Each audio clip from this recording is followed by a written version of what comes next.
Hey guys, welcome to another one of my DocuWare and Make.com tutorial videos. In this video, I am going to show you how to use Make.com as a DocuWare validation service.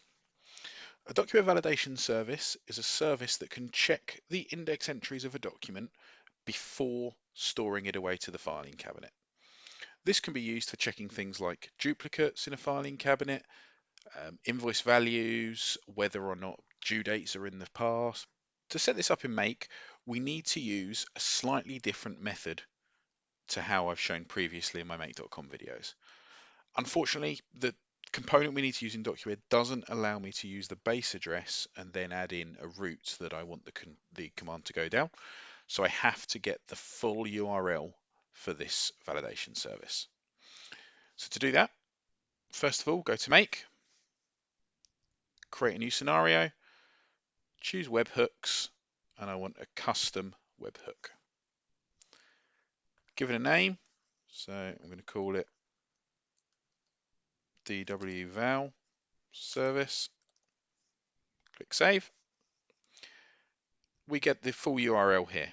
If we copy the address to clipboard, go back to our DocuWare system, click on our name, configurations,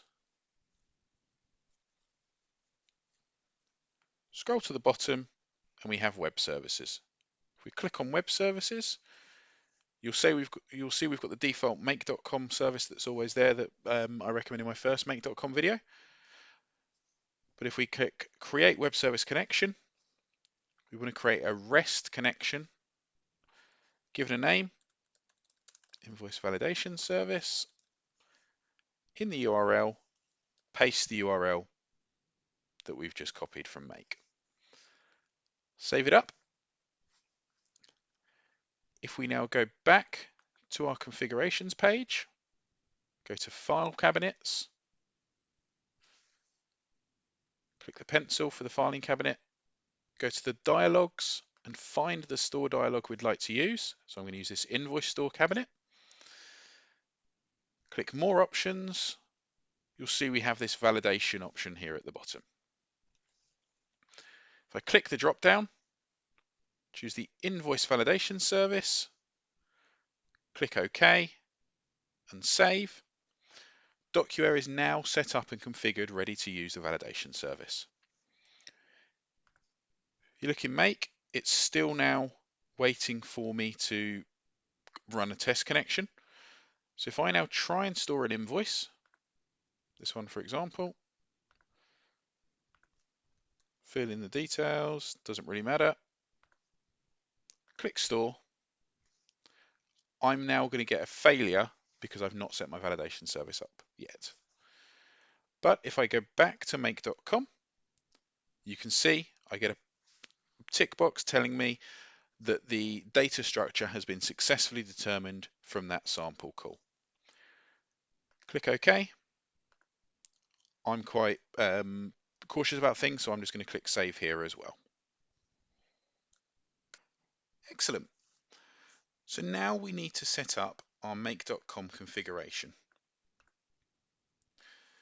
To do this, what makes it really easy is if we once again click Run Once, and once again try and store a document. I'm going to get another failure, but what this does in Make is it now gives me this pop-up box here at the top, which I can click on, go to the values here, and you can see under the array I've got multiple different collections.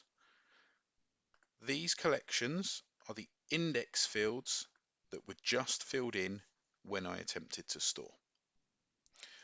The reason this is important is we need this value here, so the field name, it's case sensitive, we need to get the exact field name, and we're going to need that later on in the configuration. So you can either write those down in a notepad, take a note of them somewhere else, or take a screenshot, whatever you need to do, you will need those field names for the next step in this workflow. What we're going to do next is add another module. We're going to use the tools and we want to set multiple variables. Add that in.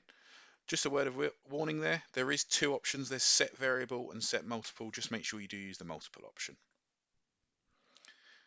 Now if we click into that variable, you can see here I've got the ability to add the variables at the top.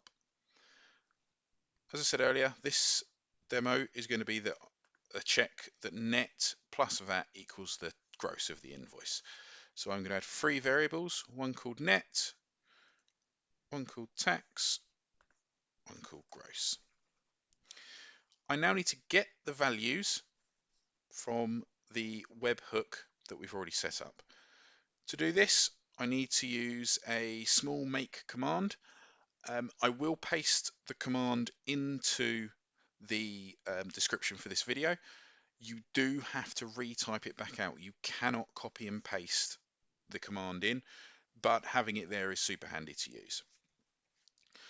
So the command is get open brackets. You'll see make now automatically knows that you're trying to run some sort of command. Map open bracket. Click the values. This is again why it's really important to get this pop-up box. It makes things much easier to do. Semicolon item, semicolon field name. Now that is their field name, and that's why we took those field names down, because they're not available at this stage now. Semicolon field name 1, which is net, which is there. Close brackets, semicolon again, 1, close brackets. It looks a mouthful. As I say, it's in the description, so just feel free to copy and paste it. You will have to type it in, obviously, but you can just take the copy, paste it into a notepad, and then just type it in as you see it there in the notepad. Next is going to be, again, get map, the value, semicolon, item, semicolon, field name, semicolon, VAT, which was my next field name, close bracket, semicolon, 1, close bracket. Final is the gross, get, open bracket, map, open bracket, click values again, semicolon, item, semicolon, field name, semicolon, gross, close bracket, semicolon, 1, close bracket. Click OK. If I now save, run once, and try and store a document again, I get a pop-up telling me it's not valid. That's expected. If I now look into make, I now have 2 speech bubbles above each method. The second one, I can see here in the output, I now have the net, tax, and gross available to use within my make workflow. From here, I now need to set up what's called a router. A router is a make tool that allows you to control the flow of your scenario and where the document moves through. So I'm going to add a router. I'm going to connect that to my tools. I'm just going to move everything left for a bit of screen space. And that is now going to give me my 2 output options. DocuWare have added a really helpful new option into the responses here. So if I search for DocuWare, right at the top, I've got validation webhook response. It says it's in beta. It does work. It works really, really well. So if I click that,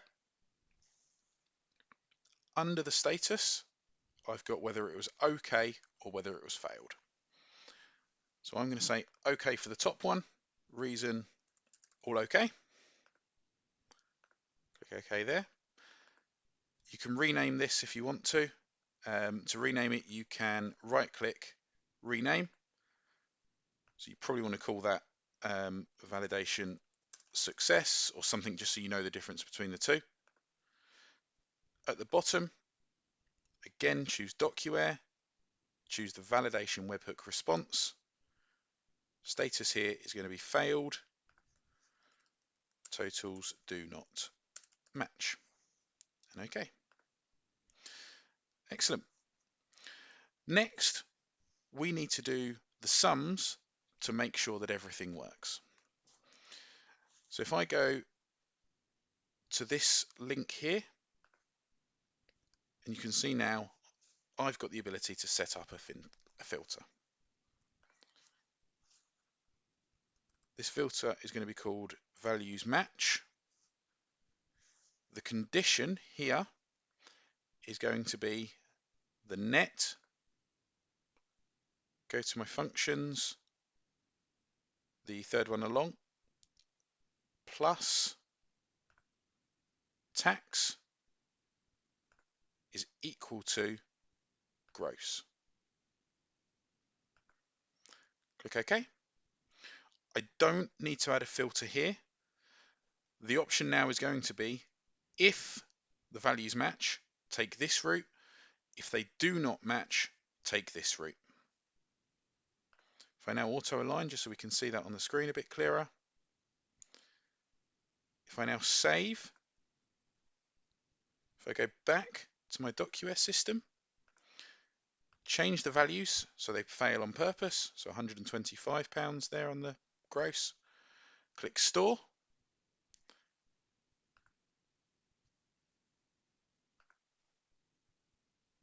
Helps if you turn it on. I always forget that. So go back to your make scenario, turn it on.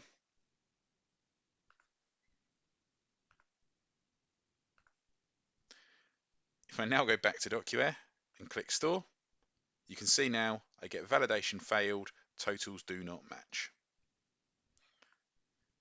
If I change the gross so it does now match the net plus the VAT, click store, my document is able to be stored away.